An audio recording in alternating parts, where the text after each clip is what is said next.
Assalamualaikum warahmatullahi wabarakatuh. Waalaikumsalam warahmatullahi wabarakatuh. Selamat pagi, salam sejahtera untuk kita semua. Apa kabar teman-teman? Pagi hari ini sehat? Sehat. Alhamdulillah, saya senang sekali. Saya Alfitur Gustian Pratama sebagai moderator akan memandu fokus grup discussion pada pagi hari ini. Di kesempatan kali ini, teman-teman akan membicarakan soal persamaan dasar akuntansi, jurnal, dan laporan keuangan yang terdiri atas yang pertama, pengertian umum menurut Peraturan Pemerintah Nomor 71 Tahun 2020. Yang kedua yaitu ekuitas dana pemerintah. Dan yang ketiga yaitu konsep debit kredit dan jenis transaksi. Dan yang keempat yaitu jurnal finansial dan jurnal pelaksanaan anggaran. Di sesi yang pertama akan dibacakan materi oleh rekan kita Kinan dan dilanjutkan oleh sesi yang kedua rekan kita Citra. Di sesi yang ketiga dibacakan materi oleh rekan kita Laila. Di sesi yang keempat akan dibacakan rekan kita Audi. Di sesi yang kelima akan ada sesi diskusi dan sesi tanya jawab yang dipandu oleh saya sebagai moderator. Di sesi yang keenam akan ada kesimpulan dari materi yang dari penyaji materi tadi. Di sesi yang terakhir akan ada penutup sebagai dari kelompok kami. Langsung saja dari sesi yang pertama materi akan dibacakan oleh rekan kita Kinan. Silahkan rekan kita Kinan. Terima kasih. Selamat pagi semuanya. Pagi. Senang sekali saya di sini sebagai penyaji utama yang akan menyampaikan materi persamaan dasar akuntansi. Profesi kita sebagai pelajar, bekerja keras penuh-peluh. Bersama saya kita belajar pengertian umum Peraturan Pemerintah Nomor 71 Tahun 2010.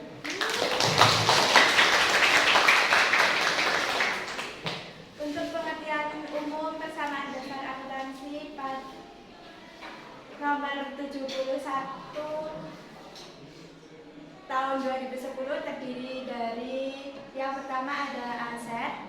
Aset adalah sumber ekonomi yang dikuasai oleh pemerintah yang digunakan untuk penyediaan jasa bagi masyarakat umum. Yang kedua ada kewajiban. Kewajiban adalah utang yang timbul dari peristiwa masa lalu yang penyelesaiannya mengakibatkan aliran keluar sumber ekonomi pemerintah daerah. Yang ketiga ada ekuitas. Ekuitas adalah kekayaan bersih yang merupakan selisih antara aset dan kewajiban. Yang keempat ada pendapatan.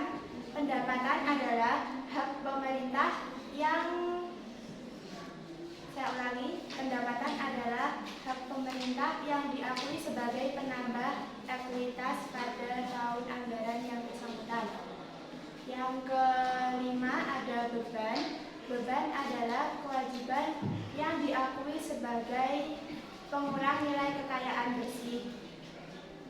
Yang keenam ada pendapatan. Laporan realisasi anggaran adalah semua penerimaan rekening kas yang masuk yang diakui sebagai penambah saldo pada periode tahun anggaran yang bersangkutan.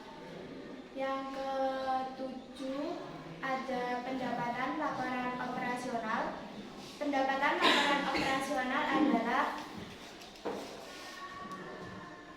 hak pemerintah yang diakui sebagai penambah nilai kekayaan bersih. Yang kedelapan ada penerimaan kas. Penerimaan kas adalah semua aliran kas yang masuk pada bendahara umum negara atau daerah. Dan yang terakhir ada pengeluaran kas. Pengeluaran kas adalah aliran kas yang keluar dari bendahara umum negara maupun daerah. Untuk pengertian dari persamaan dasar akuntansi sendiri adalah keseimbangan antara aset dengan kewajiban ditambah modal. konversi persamaan dasar akuntansi pemerintah. Yang pertama ada aset ditambah beban sama dengan kewajiban ditambah ekuitas ditambah pendapatan. Yang kedua ada belanja sama dengan pengeluaran pembayaran. Dan yang ketiga ada pendapatan sama dengan pendapatan laporan operasional ditambah pendapatan laporan realisasi anggaran ditambah pendapatan pembiayaan. Baik, tepuk tangan untuk rekan kita Kinar. Baik, sekarang kita akan masuk ke sesi yang kedua, yaitu akan dibacakan materi oleh rekan kita Citra. Silakan rekan Citra.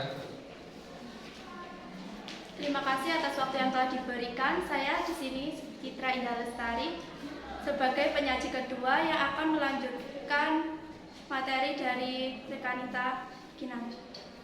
Saya akan menyajikan tentang ekuitas dana pemerintah.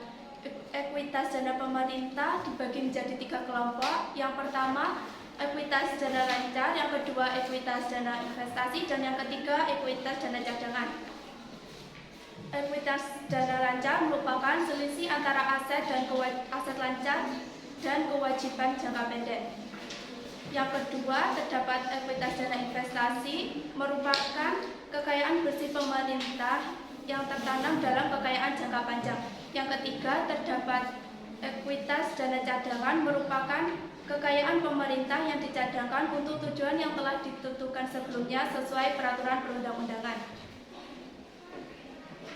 Ekuitas dana lancar meliputi 1. Kas di bendahara penerimaan, merupakan saldo kas pemerintah daerah yang berada di rekening kas di bendahara SKPD atau Satuan Kerja Perangkat Daerah yang belum disetor ke kas daerah atau bendahara umum daerah. Yang kedua, terdapat kas di bendahara pengeluaran, merupakan kas dalam pengelolaan pemegang kas di SKPD atau Satuan Kerja Perangkat Daerah yang masih harus dipertanggungjawabkan ke bagian kas daerah atau bendahara umum daerah. Yang ketiga, terdapat piutang pajak daerah atau retribusi daerah, merupakan piutang yang diakui atas pendapatan pajak hotel, restoran, dan pajak lainnya, serta retribusi yang sudah ada surat ketetapannya. Yang keempat, terdapat bagian lancar piutang jangka panjang dan piutang lainnya, merupakan reklasifikasi piutang jangka panjang yang akan jatuh tempo pada tahun berikutnya yang meliputi bagian lancar tuntutan perbendaharaan, bagian lancar tuntutan ganti rugi, dan piutang lainnya. Yang kelima, terdapat persediaan, merupakan aset berwujud yang meliputi perlengkapan atau supplies yang digunakan dalam rangka kegiatan operasional pemerintah. Ekuitas dana investasi terdiri atas jumlah investasi jangka panjang, aset tetap, dan aset lainnya, dikurangi dengan jumlah dana yang dibayar untuk utang jangka panjang. Rumus dari ekuitas dana investasi sendiri adalah ekuitas dana investasi sama dengan investasi jangka panjang ditambah aset lainnya dikurangi kewajiban jangka panjang. Untuk ekuitas dana cadangan mencerminkan kekayaan bersih pemerintah yang tertanam dalam dana cadangan. Rumus dari persamaan dasar akuntansi adalah aset sama dengan kewajiban ditambah ekuitas dana lancar ditambah ekuitas dana investasi ditambah ekuitas dana cadangan. Di layar tersaji contoh soal yang saya peroleh dari internet. Kabupaten Bersemi pada tahun 2017 pertama kali mengadakan inventariasi, dihasilkan data sebagai berikut. Kas di kas daerah 468.750.000, persediaan 187.500.000, aset tetap 281.250.000, dana cadangan 93.750.000, utang jangka pendek 112.500.000, utang jangka panjang 234.375.000. Berdasarkan data di atas, membuat daftar persamaan dasar akuntansi pemerintah berdasarkan inventariasi dari Kabupaten Bersemi. Terdapat kolom persamaan dasar akuntansi sebagai neraca awal Kabupaten Bersemi. Di bagian kanan terdapat kolom debit dan di bagian kiri terdapat kolom kredit. Di kolom debit terdapat kas di kas daerah, persediaan, aset tetap, dan dana cadangan. Di kolom kredit terdapat utang jangka pendek, utang jangka panjang, ekuitas dana lancar, ekuitas dana investasi, serta ekuitas dana cadangan. Untuk mengisi kolom ekuitas dana lancar, kita menggunakan aset lancar dikurangi utang jangka pendek. Aset lancar kita peroleh dari kas di kas daerah ditambah dengan persediaan. Untuk ekuitas dana investasi, kita menggunakan rumus aset tetap dikurangi utang jangka panjang. Untuk ekuitas dana cadangan, kita menggunakan dana cadangan. Neraca awal Kabupaten Bersemi periode 2017. Di bagian kanan terdapat terdapat aset lancar dan aset tetap. Aset lancar terdiri dari kas di kas daerah, persediaan, serta utang. Untuk aset tetap terdapat dana cadangan. Dalam tabel liabilitas terdapat utang jangka pendek dan utang jangka panjang. Untuk ekuitas dana terdapat ekuitas dana lancar, ekuitas dana investasi, serta ekuitas dana cadangan. Baik, tepuk tangan untuk rekan kita Citra. Baik, sekarang kita akan masuk ke sesi yang ketiga, yaitu materi akan disampaikan oleh rekan kita Laila. Silakan Laila. Selamat pagi semua. Pagi. Berdirinya saya di sini untuk presentasi, bukan berekspektasi, karena berekspektasi hanya bikin sakit hati. Maka dari itu kenalkan saya Laila Turkasana dari tim penyaji 3 kelompok 1. Di sini saya akan melanjutkan materi yang telah disampaikan oleh rekan kita Citra, yaitu konsep debit, kredit, dan saldo normal. Sistem yang digunakan yaitu double entry, di mana sistem ini banyak digunakan oleh perusahaan besar maupun perusahaan kecil lainnya, karena sistem ini sangat akurat daripada sistem lainnya. Berikut akan saya sajikan konsep debit dan saldo normal. Saya akan mengambil contoh aset. Ketika mengalami penambahan, dia akan terletak di debit. Ketika mengalami pengurangan, dia akan terletak di kredit. Dan saldo normal untuk nama akun aset terletak di debit. Teman-teman bisa melihat konsep debit kredit sama tabelnya seperti di atas. Baik, saya lanjutkan.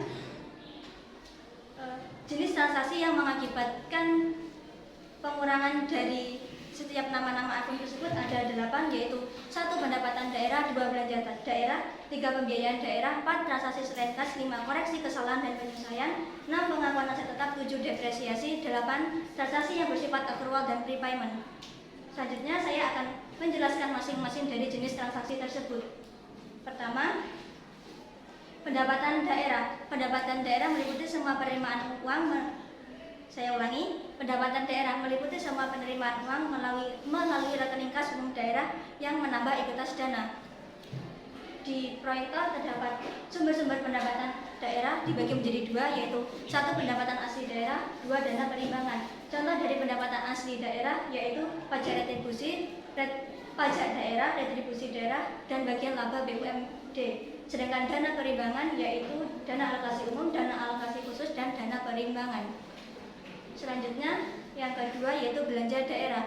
Belanja daerah meliputi belanja langsung dan belanja tidak langsung. Belanja langsung yaitu belanja yang terkait langsung dengan pelaksanaan program, sedangkan belanja tidak langsung yaitu belanja yang tidak terkait langsung dengan pelaksanaan program dan digunakan khusus untuk tugas pokok yang tidak dikaitkan dengan pelaksanaan fungsi. Jenis pembelanjaan daerah dibagi menjadi 2, yaitu 1. Belanja rutin dan belanja anggaran atau pembangunan. Contoh dari belanja rutin yaitu belanja barang, belanja pegawai, dan belanja perjalanan dinas. Sedangkan belanja pembangunan yaitu proyek-proyek daerah, belanja operasional dan pemeliharaan sarana dan prasarana daerah, dan proyek-proyek pembangunan. Yang ketiga yaitu pembiayaan daerah, meliputi semua penerimaan uang yang menutup defisit atau manfaatkan surplus, terdiri dari penerimaan pembiayaan, pengeluaran pembiayaan, dan sisa lebih tahun anggaran berkenaan.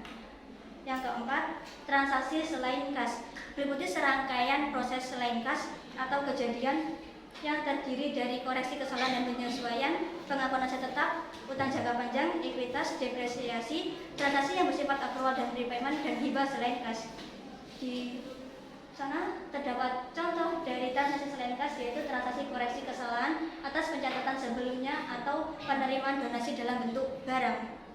Selanjutnya, kelima, koreksi kesalahan dan penyesuaian dibuat dengan tujuan untuk memperbaiki atau mengoreksi kesalahan penggunaan klasifikasi akun yang salah, serta dibuat dengan tujuan untuk menghasilkan data informasi akuntansi yang lebih akurat.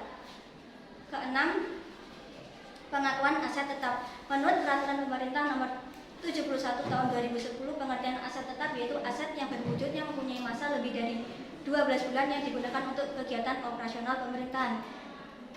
Contoh dari aset tetap yaitu gedung, alat-alat kerja, dan mesin-mesin produksi. 7. Depresiasi. Depresiasi adalah biaya yang timbul karena adanya penggunaan aset tetap yang dimiliki oleh suatu perusahaan. Depresiasi sendiri dilakukan untuk menyesuaikan nilai aset tetap yang dimiliki oleh satuan kerja instansi pemerintah. 8. Transaksi yang bersifat akrual dan prepayment. Muncul karena adanya transaksi yang digunakan oleh suatu perusahaan, tetapi pengeluaran kas belum dilakukan atau akrual, dan atau tetapi karena pengeluaran uang sudah dikeluarkan untuk periode yang akan datang atau prepayment. Sekian dari saya, terima kasih. Baik, tepuk tangan untuk rekan kita, Laila.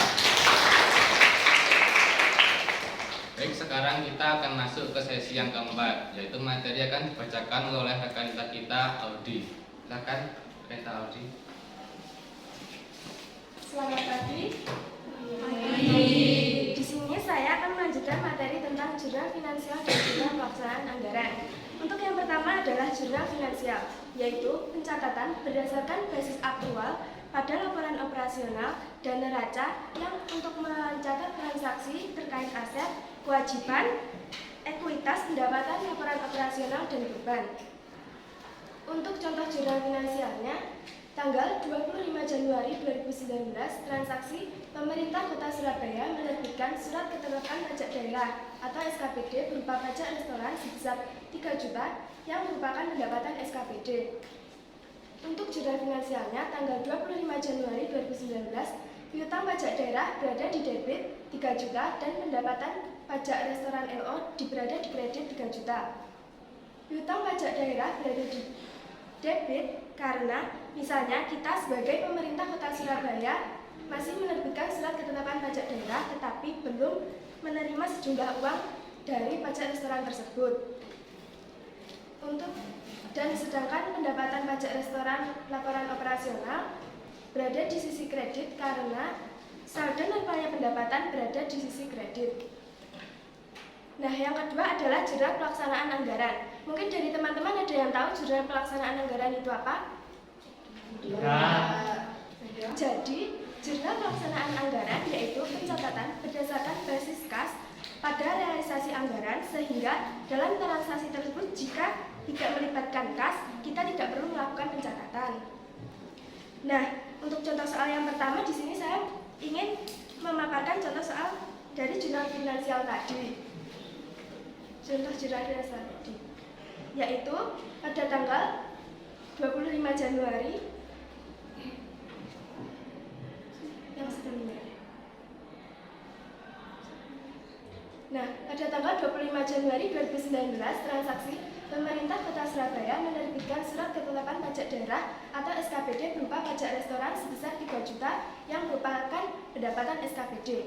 Nah, dalam transaksi tersebut tidak melibatkan perubahan kas pemerintah, jadi untuk jurnal pelaksanaan anggarannya kita tidak perlu melakukan pencatatan. Nah, untuk contoh soal yang selanjutnya, pada tanggal 5 Januari 2019, bendahara menerima pendapatan SKPD retribusi stasiun sebesar 2 juta. Untuk jurnal pelaksanaan anggarannya tanggal 5 Januari, perubahan saldo anggaran lebih berada di sisi debit 2 juta, pendapatan retribusi stasiun berada di sisi kredit 2 juta. Perubahan saldo anggaran lebih berada di sisi debit karena jika kas bertambah, perubahan saldo anggaran lebih bertambah di sisi debit. Sedangkan pendapatan retribusi stasiun berada di sisi kredit karena saldo nilai pendapatan berada di sisi kredit. Sekian penjelasan dari saya. Terima kasih atas perhatiannya. Untuk selanjutnya saya kembalikan ke moderator. Baik, tepuk tangan untuk Kak Audi. Sesi yang kelima akan ada sesi diskusi dan sesi tanya jawab. Kami beri kesempatan 2 orang dari kelompok 2 untuk memberikan pertanyaan kepada kami. Silakan.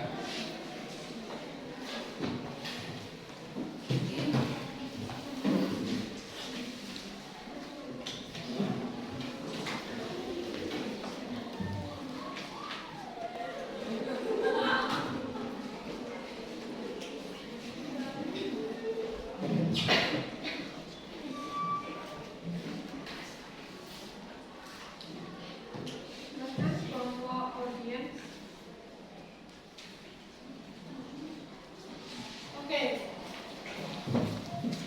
saya Fernandi ke Citrawardana, izin bertanya.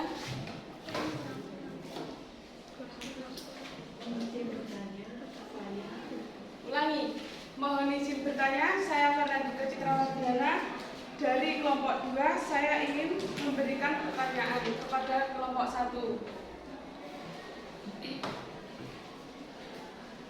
Aset lancar adalah kas dan sumber daya lainnya yang diharapkan dapat dicarikan menjadi kas, dijual atau dipakai habis dalam satu periode akuntansi.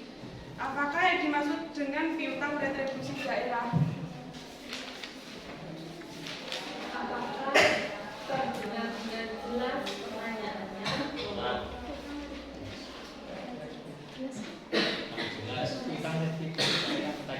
Apakah kurang jelas pertanyaannya? Sudah jelas, terima kasih. Perlu diulang nggak? Sudah. Singkat saja.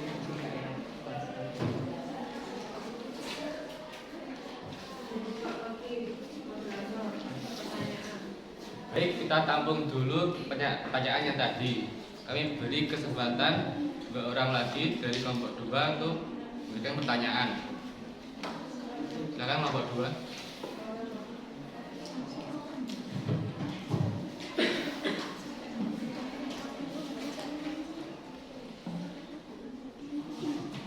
Izin menjawab pertanyaan dari Nandike.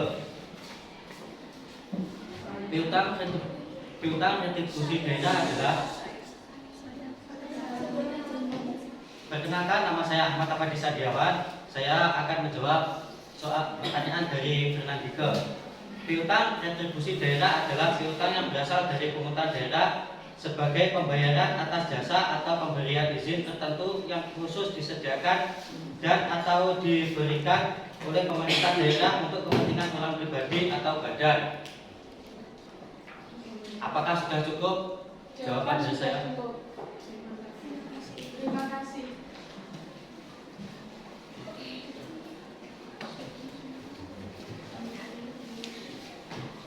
Baik, kita ulangi lagi untuk memberikan pertanyaan dari kelompok 2. Silakan. Baik, mohon maaf, saya Putri Dina Farah dari kelompok 2 ingin bertanya. Apa saja yang termasuk dalam pengeluaran pembiayaan daerah untuk menyalurkan surplus? Baik, saya ulangi. Apa saja yang termasuk dalam pengeluaran pembiayaan daerah untuk menyalurkan surplus?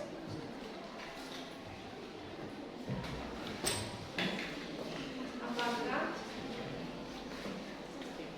Ibu. Mohon izin menjawab. Saya Udin dari kelompok 1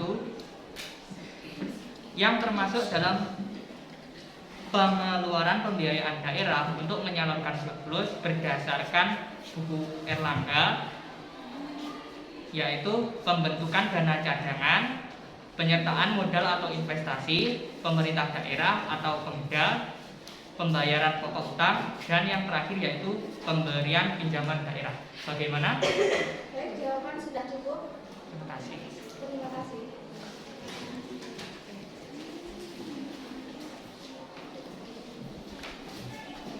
Baik, tepuk tangan sekali lagi untuk si penyaji materi dan penjawab pertanyaan tadi. Baik, kita akan masuk ke sesi yang ke-6, yaitu sesi kesimpulan dari 4 materi dari Belum dibuka satu sesi lagi. Pertanyaan. Baik, ulangi. Kita akan masih ke sesi yang ke-5, yaitu diskusi dan sesi pertanyaan. Kita beri kesempatan satu pertanyaan dari 2 orang dari kelompok 2. Silakan. Mohon izin. Mohon izin bertanya, saya Noviatri Fitrianto dari kelompok 2. Ada pertanyaan yang saya ingin pertanyakan untuk kelompok 1. Dari sumber buku Erlangga bersamaan Dasar Akuntansi, Jurnal dan Laporan Keuangan. Kas di bendahara pengeluaran, yaitu kas dalam pengelolaan pemegang kas di SKPD atau Satuan Kerja Perangkat Daerah yang masih harus dipertanggungjawabkan ke bagian kas daerah atau bendahara umum daerah. Apakah tujuan dari kas di bendahara pengeluaran?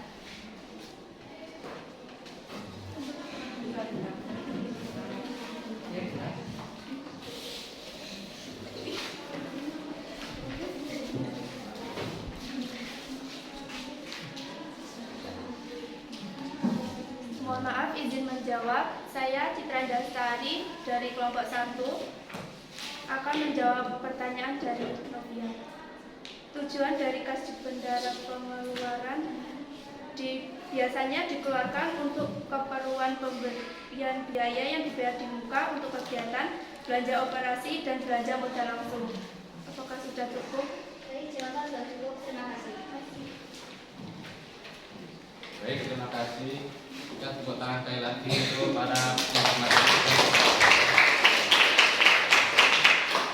Sekarang kita akan masuk ke sesi yang ke-6, yaitu Satu pertanyaan terakhir. Baik, kita ulangi lagi ke sesi yang ke-5, yaitu diskusi dan pertanyaan. Kita beri kesempatan satu kali lagi untuk kelompok 2. Silakan bertanya. Mohon izin bertanya. Saya Edwin Cinta Pradana dari kelompok 2 ingin bertanya kepada kelompok 1. Estimasi pendapatan, yaitu penganggaran dari pendapatan laporan realisasi anggaran, sehingga saldo normal maupun aturan perdebitan dan pengkreditannya berlawanan dengan akun pendapatan laporan realisasi anggaran. Apakah yang dimaksud dengan estimasi penerimaan pembiayaan?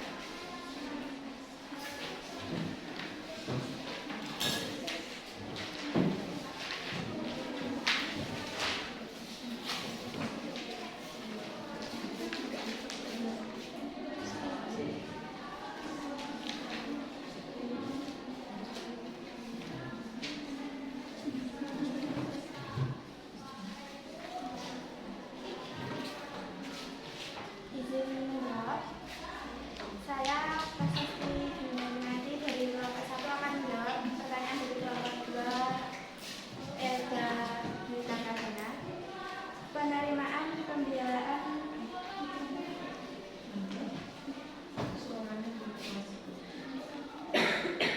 Estimasi penerimaan pembiayaan. Estimasi penerimaan pembiayaan adalah semua penerimaan rekening kas umum negara yang perlu dibayar kembali. Sudah. Baik, terima kasih. Dan tepuk tangan sekali lagi untuk para penyaji materi dan menjawab pertanyaan tersebut.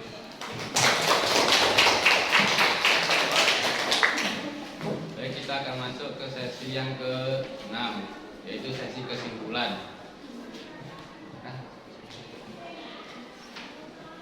Assalamualaikum warahmatullahi wabarakatuh. Waalaikumsalam warahmatullahi wabarakatuh. Sebelumnya, selamat pagi.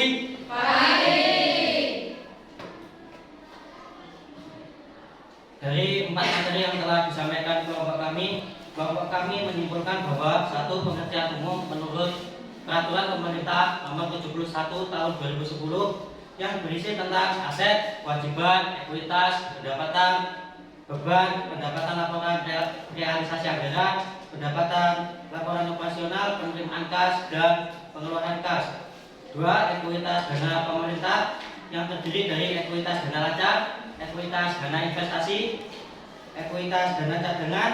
3. Konsep debit kredit dan contoh transaksinya, bahwa aset bersaldo normal kredit, kewajiban bersaldo normal kredit, ekuitas dana bersaldo normal kredit, pendapatan laporan realisasi anggaran bersaldo normal kredit, pendapatan laporan operasional bersaldo normal kredit, penerimaan pembayaran bersaldo normal kredit, pengeluaran pembiayaan bersaldo normal kredit, belanja bersaldo normal debit.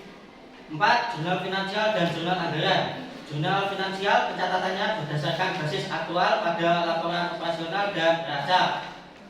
Jurnal pelaksanaan anggaran pencatatannya berdasarkan basis kas pada laporan realisasi anggaran. Sekian kesimpulan dari kelompok kami. Wassalamualaikum warahmatullahi wabarakatuh. Waalaikumsalam warahmatullahi wabarakatuh. Baik, kita akan masuk ke sesi yang terakhir, yaitu sesi yel. Silakan tugas yel. Silakan berdiri semuanya.